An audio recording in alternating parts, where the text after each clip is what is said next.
So hello gamers and welcome back to another video. So today I'm going to be showing you the top 10 best tips for beginners and Phantom Forces. Check down below if you're subscribed, and if you're new to the channel, please subscribe if you have not. It really helps support my channel, and let's go for 1,000 likes on this video. But let's just start off with number 10. Now number 10 is pretty simple and also very complicated. The tip itself is very simple, and it's basically just, if you have not and you're new to the game, please start learning the movement techniques of this game as quickly as possible. The earlier you start learning these techniques, the better you're going to be at them. And if you don't learn the techniques, you're going to have to actually completely change how you're playing the game in order to learn them, which is just pretty inconvenient. It's best to learn your movement techniques as you're playing the game. So stuff like super jumping, emp sliding, and everything like that, you're going to vastly improve at the game, and also you'll learn them a lot faster if it's earlier in the game before you've built up a lot of bad habits. So learn super jumping and learn emp sliding and everything like that. I have full movement guides on my channel, so if you want to learn how to do all that kind of stuff and figure out how to just play a lot better, then check those out. Now, tip number 2 is also something that I see a lot of low rank players doing. That is running a sight that isn't the default scope on their sniper rifle. Now this is not necessarily super bad. However, I see a lot of H&K sights, full ring sights, half ring sights on a sniper rifle, which is pretty bad. What you're actually going to want to go for is something like a Z point, a delta, and then work up to a coyote, or just use, of course, the default scope on your gun. If you're running an iron sight, you're going to be less accurate. You're not going to hit as many shots as you would with a good sight or an actual scope. And I can see why people don't like scopes on sniper rifles. I don't usually use the scope on most of my sniper rifles. The more powerful, longer range ones like the intervention and the 50 cals, I will run a scope on those ones, but most of my more, fast firing, more CQC based sniper rifles, I will be running a coyote sight on a lot of those. So I can see why people would want to not run a scope, but you shouldn't be running some garbage like an H&K sight or something like that. You can run a Z point if you really need to, and you can run the iron sights on a lot of sniper rifles. Not the intervention, sadly, but you can run them on the Remington. To play around with these sights that you want on your sniper rifle, I just really do not recommend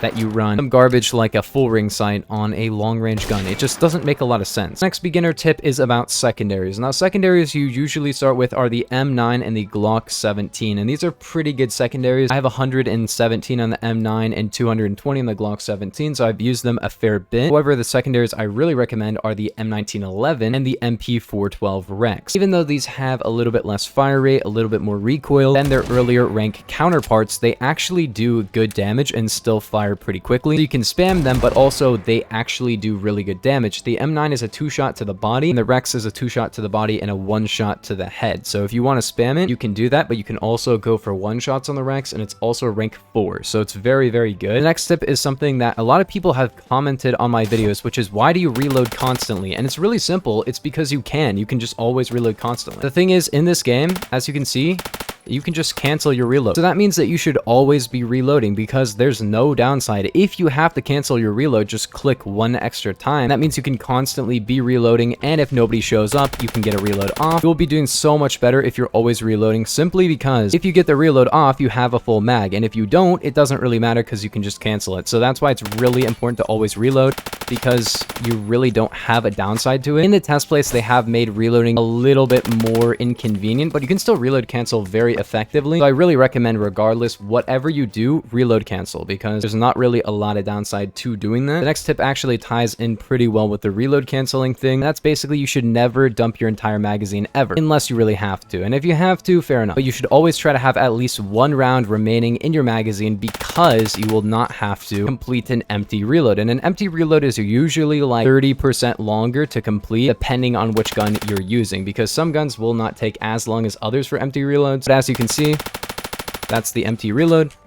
Takes a lot longer versus this one. As you can see, that's a lot faster. So try to reload before you run out of bullets. And if you have to, switch to your secondary. Don't try to go for an empty reload during a fight, of course. And if there's one more guy you can kill and there's no one else around and you think you can kill him with your last couple of bullets, do that. But just avoid empty reloading. I see a lot of people mag dumping on every single kill and having to empty reload, which takes a lot longer. You're gonna have to use their secondary more, and as a low rank, you might not have any really great secondaries. Like the Glock is fine. If you have a good trigger finger and you're very accurate, it's good, but like, I'm not a huge fan of the Glock, so that's why I really don't recommend that you dump your magazine. But as a low rank, you're gonna have a little bit more trouble winning a fight, simply because your aim isn't gonna be as good yet. Now the next tip is something that I see a lot of people only doing and some people never doing, and that's hip firing. I don't recommend you never hip fire, but I also don't recommend you only hip fire, because hip fire, generally speaking, is way less accurate and has a lot more spread. But as you can see, you can still hip fire. I am more of an aim down sights type player. I like to aim even in closer ranges, but as you can see here, I'm not afraid of hip firing. In fact, I should probably be hip firing in all these encounters. Somebody who aimed would have a lot more trouble tracking a target in very close range because your sensitivity is lower while you're aim down sights and you're kind of zoomed in. And being able to tell when you're supposed to hip fire and when you're supposed to aim is very important. And you can always aim theoretically, but I recommend you don't be afraid to hip fire, but don't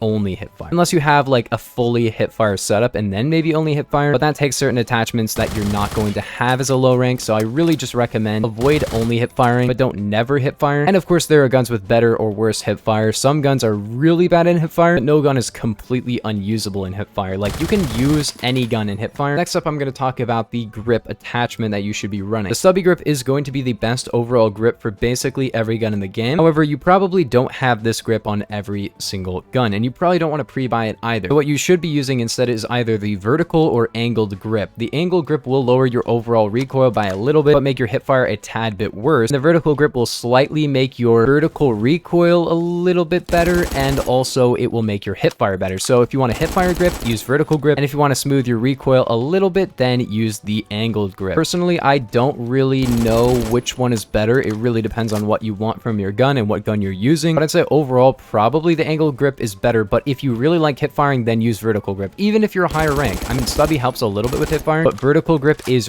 really good now. It used to increase your recoil, especially while you aim, but made your hip fire better, but now it just makes your hip fire better and your aimed recoil a little bit better, which is really nice. I really like that change. The folding grip you could use as well. That and the stubby grip are probably the two best overall, but I really think the stubby is the best grip in the game. Next up, we're going to talk about a feature a low rank, when they first find out, might actually use a little bit more than they actually should, which is the V and fire changing button, which is basically the button that allows your gun to go into burst or semi-auto depending on what fire mode it actually has. For example, the AK-12, the starting gun, you can switch to a burst and you can switch to a semi-auto fire mode. The AK-12 and its variants and the VSS are like the only guns in the game that you should ever be switching your fire mode on, because before, switching your gun that was auto to a burst would actually lower recoil. Now it doesn't do that. So it basically makes your gun more inconvenient to use and doesn't really change anything about your gun, which is pretty annoying. However, on the AK-12, changing to burst will increase your recoil,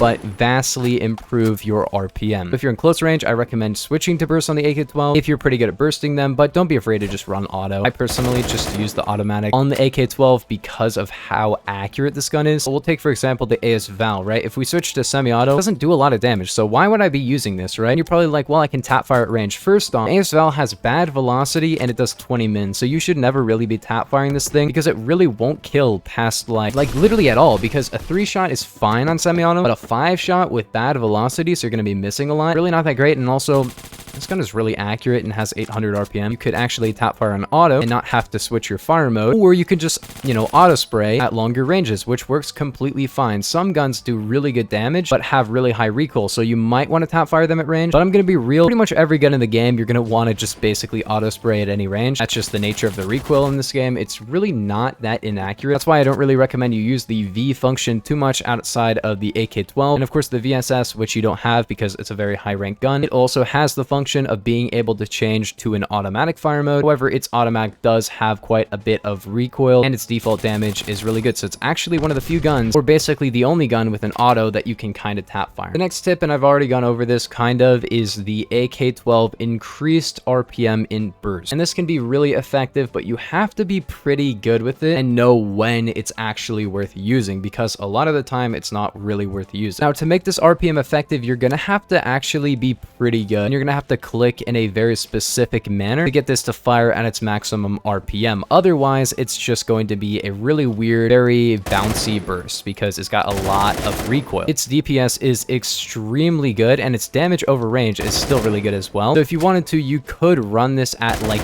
medium range. You just have to be pretty good at controlling the recoil and just bursting the gun. So I do recommend that you use the burst, but not all the time. As you can see, I could have just run auto. But our last tip is something that I see a lot on on sniper rifles, especially if you're a low rank. So before I would have said never use a suppressor on a sniper rifle because it was really bad. It would remove your one-shot torso on the intervention, but now it does not do that. So the only thing you should really be running on your sniper rifle is the default suppressor. No other suppressors, because the other ones will lower your velocity or your ranges, but the default suppressor does not do that. Or you should be running the long barrel if it's on your gun. Any other attachment, the light barrel, any other suppressor, muzzle booster, any recoil reduction attachments. First off, it's a bolt action. The recoil doesn't really matter that much. And secondly, the other suppressors, as I said, have their own downsides. The default suppressor doesn't really have a downside. This is because it's kind of just an overall suppressor. It's pretty heavy. It doesn't really reduce recoil by that much, but really who cares? So yeah, this lobby is dying and I'm done with my tips. So if you guys did enjoy, make sure to subscribe if you're new. Wow, that's a good headshot. Let's go for 1,000 likes on the video, but I will see you guys in the next one. Peace. Goodbye.